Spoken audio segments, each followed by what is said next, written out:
बिस्मिल्लाहिर्रहमानिर्रहीम नहमदुहु व नुसल्ली अला मुहम्मद रसूलिल्लाहि करीम। ये प्रॉब्लम वेक्टर एनालिसिस के डिफरेंशिएशन ऑफ वेक्टर चैप्टर से है। If R vector is equal to A vector E to the power N T plus B vector E to the power minus N T where A and B are constant vectors show that D two R vector over D T square minus N square R vector equal to zero vector. ये हमको prove करना है और इसे prove करने के लिए हमें सेकंड डेरिवेटिव की ज़रूरत होगी। सबसे पहले जो गिवन है आर की वैल्यू हमने वो नोट कर ली है। R is equal to A vector E to the power N T plus B vector E to the power minus N T और इसको इक्वेशन नंबर 1 हमने लिख दिया है।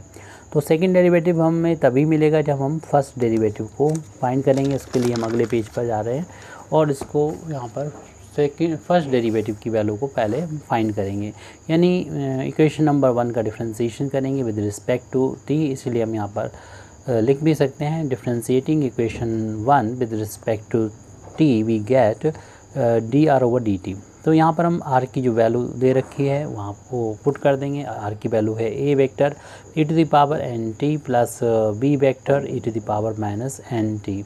अब इसमें जब डिफ्रेंशिएशन करने जाएंगे तो दो टर्म हैं, अलग अलग टर्म का डिफ्रेंशिएशन हो जाएगा। A E to the power N T का डिफ्रेंशिएशन प्लस फिर सेकेंड वाले टर्म का डिफ्रेंशिएशन करेंगे V vector into E to the power minus N T. तो ए इंटू में है कांस्टेंट है, इसको आप डिफ्रेंशिएशन से बाहर ले लेंगे और डिफ्रेंशिएशन सिर्फ करना होगा E to the power N T का। इसी तरीके से बी इंटू में है बाहर ले लेंगे, डिफ्रेंशिएशन करना होगा यहाँ पर E to the power minus N T का डिफ्रेंशिएशन करना होगा।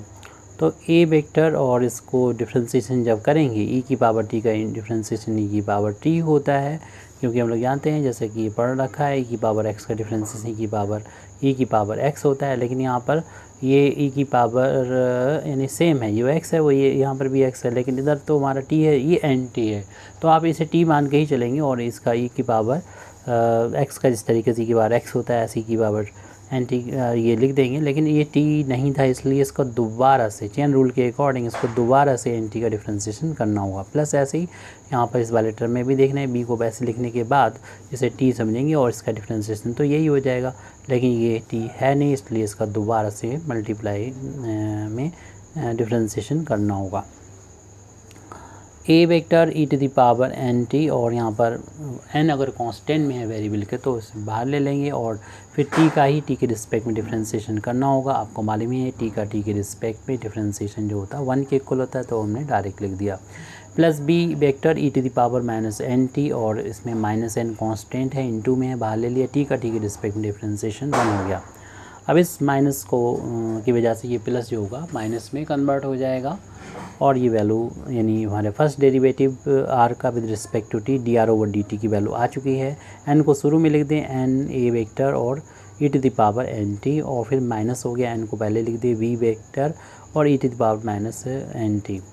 अब हमें जो कि सेकेंड डेरिवेटिव हमें प्रूव करने में हमको लेके आना है, तो यानी D two R over D T square उसमें इंक्लूड है। तो ये तभी हम फाइंड कर पाएंगे जब हम फर्स्ट डेरिवेटिव यानी D R over D T को फाइंड किया होगा। इसको दोबारा से टी के रिस्पेक्ट में डिफ्रेंशिएशन करें देंगे, इसीलिए हमने इसको फर्स्ट डेरिवेटिव को इसको फाइंड किया था। इसको इक्वेशन नंबर आप चाहें तो 2 डाल सकते हैं। जिस तरीके से अभी हमने यहाँ पर जो वैल्यू फाइंड लिखी थी, फर्स्ट डेरिवेटिव फाइंड कर रहे थे यू की वैल्यू, तो हमने यूज़ किया था इक्वेशन नंबर 1 का, यानी वहाँ से इक्वेशन नंबर 1 से वैल्यू पुट की थी ये। अब हम इक्वेशन नंबर 2 से D R over D T की वैल्यू यहाँ पर पुट करेंगे। तो D R over D T की वैल्यू है N A vector E to the power N T minus N B vector E to the power minus N T. हमने यहाँ पर यूज़ किया है यूजिंग इक्वेशन नंबर 2 का यूज़ किया है। और इसमें 2 टर्म है, तो इस डिफ्रेंशिएशन जब करेंगे तो टर्म बाई टर्म डिफ्रेंशिएशन करना होता है। यानी हमें पहले तो इस फर्स्ट टर्म का यानी N A vector E to the power N T का डिफ्रेंशिएशन करना होगा, माइनस डिफ्रेंशिएशन करना होगा इस वाले टर्म का यानी एन बी वेक्टर ई की पावर माइनस एन टी का।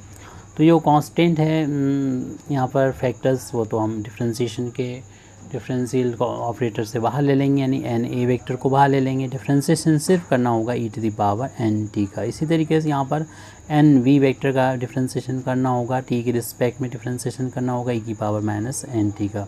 ये second derivative D two R over D T square की वैल्यू अभी चल रही है। अभी हमें डिफरेंशिएशन करना बाकी रह गया। ई की पावर टी का डिफरेंशिएशन जैसे हम लोग जानते हैं ई की पावर टी होता है। अगले पेज पे हम इसको लिख देते हैं, कर रहे हैं, सॉल्व करने की कोशिश कर रहे हैं। सेकंड डेरिवेटिव यानी D two R over D T square is equal to N A पहले लिखा हुआ वो नोट कर लिया, फिर ई की पावर टी का डिफरेंशिएशन ई की पावर एन टी हो जाएगा। लेकिन ये चूँकि टी नहीं था इसलिए हमें टी के रिस्पेक्ट में एन टी का डिफरेंशिएशन करना होगा। फिर माइनस के बाद एन वी वेक्टर लिखा हुआ है वो लिख दिया आपने। ई की पावर माइनस एन टी का डिफरेंशिएशन ई की पावर माइनस एन टी हो जाएगा, लेकिन टी नहीं था इसलिए इसको दोबारा चेन रूल के अकॉर्डिंग माइनस एन टी का डिफरेंशिएशन करना होगा। एन ए वेक्टर और E to the power N T, और यहाँ पर एन इंटू में कांस्टेंट है बाहर ले लिए, टी का टी के रिस्पेक्ट में डिफरेंशिएशन 1 हो जाएगा। यहाँ पर डॉट या क्रॉस कोई वेक्टर डॉट क्रॉस नहीं, ये सिंपल नंबर्स के बीच में है, यानी स्केलर्स हैं ये, क्योंकि वेक्टर और वेक्टर के बीच में ही डॉट या क्रॉस प्रोडक्ट जो होता है डिफाइन होता है। तो उससे कोई कंफ्यूज नहीं हो, या आप ब्रैकेट में पैरेंथेसिस में बंद करके इस तरीके से भी इनको लिख सकते हैं तो कन्फ्यूज़न नहीं रहेगा। तो एन बी वेक्टर अगर कन्फ्यूजन ना हो तो ऐसे भी लिख सकते हैं, E to the power minus N T, और यहाँ पर ऐसा नोट करने के बाद माइनस एन कॉन्स्टेंट है तो बाहर ले लिया, टी का टी के रिस्पेक्ट में डिफरेंशिएशन 1 हो गया। ये हमारा चल रहा है second derivative left hand side में लिखा हुआ है, second derivative with of R with respect to T. N का एन में मल्टीप्लाई होगा, एन स्क्वायर हो जाएगा, ए वेक्टर और ई की पावर एन इंटू टी है ये, और ये माइनस इस माइनस को प्लस कर देगा, साथ ही साथ एन में एन का इंटू होकर एन स्क्वायर बना देगा। बी वेक्टर ई की पावर माइनस एन टी है ये, और दोनों में से अगर एन स्क्वायर को हम यहाँ पर बाहर ले लेते हैं तो हमारे पास ब्रैकेट में बचेगा ए वेक्टर ई की पावर एन टी और प्लस बी वेक्टर बचेगा एन स्क्वायर, तो बाहर चुका है ई की पावर माइनस एन टी। और इक्वेशन नंबर 1 को देखिए, जो राइट हैंड साइड में वो ये वैल्यू है और जो कि इक्वल है लेफ्ट हैंड साइड आर के बराबर, तो हमने दोबारा से यूज़ कर लिया है यूजिंग इक्वेशन 1, यानी यहाँ पर ज़्यादा अहमियत रखता है। इक्वेशन नंबर 1 है ये। तो second derivative D two R over D T square की वैल्यू इतनी आ गई, क्यों प्रूव करना हो वो भी इसी जैसा है, बस हमें राइट हैंड साइड में जो टर्म है ये उसको लेफ्ट में लाना है। अभी कोई साइन नहीं तो आपको मालूम है डिफ़ॉल्ट साइन पॉजिटिव होता है, और जब साइड चेंज करते हैं ट्रांसपोज करते हैं लेफ़्ट राइट से लेफ़्ट तो या लेफ़्ट से राइट तो साइन चेंज हो जाता है, ये प्लस का था तो माइनस का हो जाएगा एन स्क्वायर आर स्क्वायर। और ये दोनों वेक्टर हैं, आर भी वेक्टर है और ये भी वेक्टर है। वेक्टर में से ही वेक्टर को माइनस जो है डिफरेंस डिफाइन होता है और उसकी जो वैल्यू आती है वो भी एक वेक्टर आएगी और वो वेक्टर बचेगा, क्योंकि सब चीज़ें उधर उठा के ले गए तो कुछ नहीं बचा ज़ीरो के अलावा, तो ज़ीरो को वेक्टर ही लिखना होगा। इस तरीके से हमें जो प्रूव करना था वो हो चुका है ये completely. Thank you very much Indeed for listening me. व आखिर दावाना अल्हम्दुलिल्लाहि रब्बिल आलमीन।